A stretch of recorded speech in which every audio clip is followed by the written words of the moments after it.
स्वागत है आपका आज के हमारे नए वीडियो में। लगातार 6 ट्रेडिंग सेशंस, जी हाँ दोस्तों, 6 ट्रेडिंग सेशंस से निफ्टी ऊपर बढ़ता नजर आ रहा है और आज तो साइकोलॉजिकल 25,000 मार्क के ऊपर भी जाने में सफल रहा। ठीक है, थोड़ा बंद होने में उतना सक्सेस नहीं मिला, but good thing is that we are still in green and उसको बढ़ावा देने वाली ये बात भी आ रही है कि ट्रेड टॉक्स फिर से यूएसए के साथ रिज्यूम हो सकते हैं और इस लाइक ऑलरेडी मार्केट्स ने एक अपने आप को संभाले रखा है। पिछले कुछ ट्रेडिंग सेशन से हम देख रहे हैं कि मार्केट्स कैसे भी करके ग्रीन में बंद हो रहा है और they have set the tone. अगर कुछ टैरिफ्स के रिगार्डिंग कुछ आता है तो डेफिनेटली ऑफ कोर्स पॉजिटिव चीज़ आता है, तो डेफिनेटली मार्केट्स यहाँ से, जैसे हम लोग कई वीडियोस में बात कर रहे थे, ऑल टाइम हाइस तो सिर्फ एक महज एक माइलस्टोन है, इसके और ऊपर जाने के आसार है। आप क्या कहेंगे सर इसके बारे में? नहीं, आज निफ्टी ने अच्छी बढ़त तो हासिल की थी ट्रेडिंग सेशन में।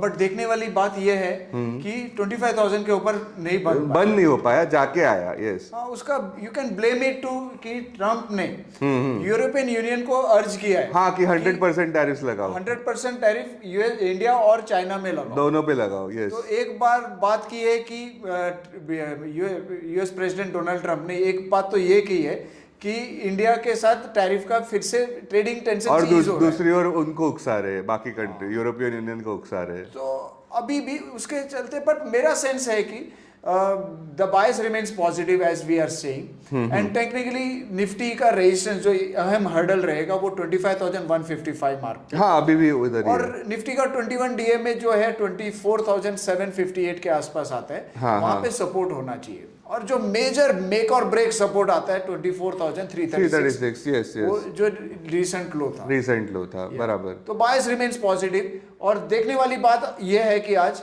IT stocks did well again. Yes, Infosys आज भी ऊपर बढ़ा। इन्फोसिस 1.5% बढ़ा। जो सबसे अच्छा स्टॉक बढ़ा वो है ओरेकल फाइनेंस, OFSS। यस, क्योंकि उनके पेरेंट कंपनी ने, OFSS के पेरेंट कंपनी ने एक अच्छा आउटलुक दिया है एआई को क्लाउड कंप्यूटिंग के लिए। ओके, ठीक है। सेकेंडली, डिफेंस स्टॉक्स में आज बार्गेन हंटिंग देखने को मिला, वैल्यू बाइंग देखने को मिला। आप देखो भारत डायनामिक देखो, HAL देखो, BEL देखो, सब स्टॉक्स में। इवन लास्टली मैंने देखा शिपिंग स्टॉक मजगांव डॉक भी एक अच्छा, मजगांव डॉक से वो तो बहुत दिनों से मतलब ओवरसोल्ड लेवल्स में लैंग्वेज कर रहा था, उसका रिजल्ट्स खराब था। बट आज एक उसमें भी एक बार्गेन हंटिंग देखने को मिला। श्रिम्प स्टॉक्स जैसे Avanti feeds, apex frozen, these stocks flared up 15% today. ठीक है, तो बिकॉज EU में उन लोगों का डील मीन्स उनको ऐसा बिजनेस प्रोस्पेक्ट्स ब्राइट देखने को मिल रहे हैं। और जो सबसे एक स्टॉक जो लाइमलाइट में रहता है और जो मोमेंटम में रहता है, वारे एनर्जी, सॉरी, वारे एनर्जी आज कुछ 6% बढ़ा और अच्छा बंद दिया। यस, तो स्टॉक स्पेसिफिक एक अच्छा स्टॉक स्पेसिफिक तो बहुत अच्छा था मार्केट्स के लिए। एक बुलिश डे आउट था। और टेक्निकली अगर देखा जाए तो स्टॉक स्पेसिफिक देखा जाए तो फोर्टिस हेल्थ केयर ने एक अच्छा टेक्निकल ब्रेकआउट दिया है। मैसिव टेक्निकल ब्रेकआउट देखने को मिला है फोर्टिस हेल्थ केयर में। तो overall stock specific was the order of the day and bias तो पॉजिटिव है, just as we are saying, and matter of time Nifty will reclaim all time highs. वही जो अगर जैसे ट्रम्प बोले कि अगर टैरिफ टॉक्स रिज्यूम हो रहे हैं तो कहीं पे एक देखने को मिल सकता है, होप्स वापस जग गए हैं, उम्मीदें जग गई है फिर से। Very true. आज CPI डेटा आने वाला है, PPI producer price index data आज आने वाला है और कल यानी कि थर्सडे को CPI डेटा आने वाला है। तो उसका कोई इम्पैक्ट तो आई थिंक हम लोग ने लास्ट में इसमें भी डिस्कस किया था कि आई गेस थोड़ा, बिकॉज जो टैरिफ का जो इफेक्ट आएगा वो अक्टूबर के बाद आएगा, तो थोड़ा बहुत ठीक इधर उधर होगा। मीन्स एक कंट्रोल में ही रहेगा ऐसा दिखता है। मीन्स ऐसा स्टिकी तो रहेगा बट एक मतलब but federal reserve rate cut तो करने ही वाला है।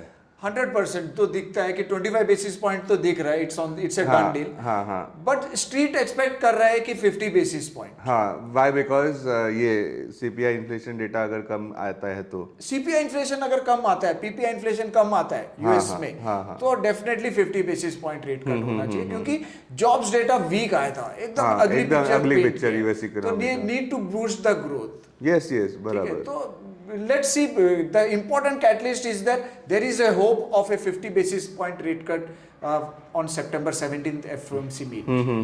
ऐसा है। ओके, और बेसिकली टेक्निकल लेवल्स तो हम लोग ने आई थिंक डिस्कस किया। बैंक निफ्टी आज पीएसयू बैंक्स में भी एसबीआई आज ऊपर बढ़ा था। आज एसबीआई ने एक बढ़त हासिल की है। PSU banks were in limelight, Indian bank is our favourite there, bank of Baroda is looking good, bank of India, इस सब में अच्छा तेजी देखने को मिला। Even Canara bank moved up nicely. I think जैसे हम लोग बोल रहे थे कि वो जीएसटी रिफॉर्म्स का इफेक्ट अब बैंक्स में धीरे धीरे नजर आ रहा है। वैसे पहले ऑटो भाग गया, फिर एफएमसीजी भाग गए, but banks somewhere they were lagging behind.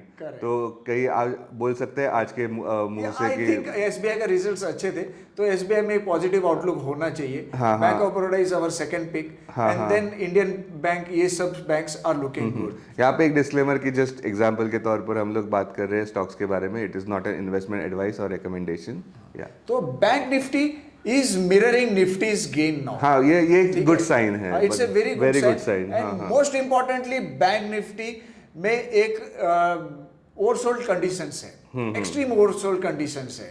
तो कहीं ना कहीं अगर एक बाउंस आया तो प्रॉब्ली एक बुलिश मूव देखने को मिलेगा ओवरऑल मार्केट्स में। ओके, बेसिकली कल के व्यापार में एक अच्छी बात हुई, finally FIIs were back in the buying side. 2000 crore का बाइंग फिगर देखा मैं मतलब लास्ट फ्यू डेज से मैं जैसे बोला ऊपर होता है, खुलता है मार्केट, फिर ये बेसिकली फिजल आउट हो जाता है। आज भी ऊपर खोला फिर नीचे ही आया, फिजल आउट हुआ and it is followed by sell figure by the FIIs.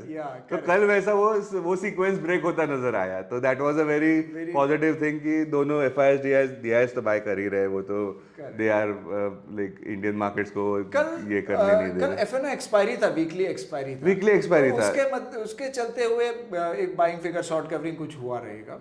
हाँ, but anyways, like देर आए दुरुस्त है बोल सकते हैं। आज के पॉजिटिव सेशन, पॉजिटिव कैटलिस्ट के बाद एफआईआईज का क्या रुख है, we will see आज के डेटा पॉइंट के बाद। बिकॉज और यूएस डॉलर में की तुलना में भी इंडियन रुपी थोड़ा हायर लेवल्स मतलब डेप्रिसिएट हुआ था, वो अभी थोड़ा रिकवर हो रहा है। मतलब वो भी एक like it is hovering at 88 levels, जो 88.31 पे जाके आया था, थोड़ा सा रुका है उधर। हाँ, थमा है वहाँ पे। तो डॉलर्स, ये यूएसडी आईएनआर फ्रंट पे भी थोड़ा अच्छा ही न्यूज़ है। तो सब आप ये बोल सकते हो going forward Nifty, bank Nifty bias positively trade करेंगे, and stock specific action should be the preferred theme. आपको स्टॉक्स पिक करना एक चैलेंज है बेसिकली। ओके, तो जैसे हम लोग लास्ट टाइम भी मैंने कोई वीडियो में पूछा था आपसे कि आरबीआई क्या सरप्राइज रेट कट करेगा कि नहीं करेगा अगर फेड करता है। आज जो आया कि ट्रेडिंग टेंशंस ईज हो रहा है, ट्रेड टेंशंस ईज हो रहा है यूएस और इंडिया के बीच में। अगर वैसा कुछ होता है तो डेफिनेटली फेस्टिव सीजन में आना चाहिए, ऐसा तो उम्मीद तो है। नहीं, अगर ट्रेड टेंशंस ईज होते हैं तो आरबीआई क्यों करेगा रेट कट? फिर वो इसलिए क्योंकि बूस्ट मिलेगा, एक एडिशनल बूस्ट। नहीं, अगर नहीं होता है मतलब इफ दीस स्टॉक्स पे फिर करना ही पड़ेगा, ऐसे मुझे लगता है आरबीआई। नहीं, अभी ट्रम्प टैरिफ के कारण कहीं ना कहीं इफेक्ट होगा ग्रोथ को। तो उसको अगर आपको कंजम्पशन बढ़ाना है, एक अभी जीएसटी नीचे आया है, उसको एक सेकंड ये थम्स अप देने के लिए एक rate cut is a must. Only thing is that they will watch for the Trump's tariff. अगर कुछ कम होता है 50 बेसिस पॉइंट से तो मे बी मतलब magnitude of rate cut will depend on. आज एक अच्छी बात हुई है कि ये ट्रेडिंग टेंशंस ईज हुए हैं यूएस, और एक टेंशंस ईज हुए हैं थोड़ा सा देखा जाए तो।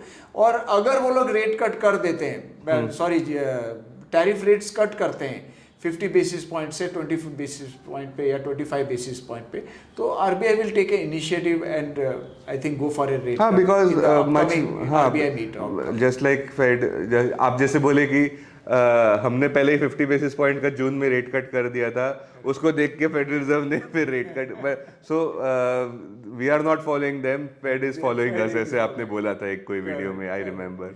एंड वहां पे भी चाहिए रेट कट यूएस में, जरूरी है क्योंकि ना कंजम्पशन बूस्ट करना है, बट उसका इफेक्ट्स क्या होगा वी विल डिस्कस, क्योंकि इफेक्ट एकदम inflation can again spike up. हाँ, अभी वो दैट फॉर दैट आज के PPI producer inflation figures and CPI become a very crucial data point to refer basically, तो उनको तो we will watch, keep a close watch on the CPI and PPI data from the US. अपने भी CPI data है ना, अपना तो Friday को आने वाला है, yes yeah we will always watch that and hopefully it looks like Nifty is moving towards 25,600। Oh okay, that's मतलब ये 25,155 तो मतलब अभी होना ही चाहिए हर्डल पार, एज लॉन्ग एज आप बोल सकते हो, एज लॉन्ग एज 24,700 के नीचे नहीं बंद होता है निफ्टी, ठीक है। 24,700 is holding as a support. Our sense is that immediate targets would be at 25,155 and then 25,670 जो 30 जून का हाई है, ओके, या निफ्टी में। I think let's watch the inflation figures coming today and tomorrow. उस पे हम लोग FI डेटा आज का ही बहुत इंपॉर्टेंट हो जाता है, बिकॉज कल बाइंग किया था उन्होंने, सर का कहना है कि शॉर्ट कवरिंग हो सकता है because of FNO expiry, but आज का देखना काफ़ी क्रूशियल है। एंड ऐसे ही इस नोट पे हम लोग आज आपसे विदा लेंगे। कृपया इस चैनल को सब्सक्राइब करना बिल्कुल ना भूलें, इस वीडियो को ज़्यादा से ज़्यादा आपके ऑडियंस के साथ शेयर कीजिए, और प्लीज़ आपके कमेंट्स, आपके फीडबैक्स हमको देते रहिए ताकि हम अपने आप को और इम्प्रोवाइज़ करते रहे, आपके सामने अच्छे अच्छे कंटेंट लाए, एंड आपका suggestions always welcome. Yeah, please subscribe to our channel. Yeah. It's a humble request. Thank you. Thank you. Looking forward. Thank you.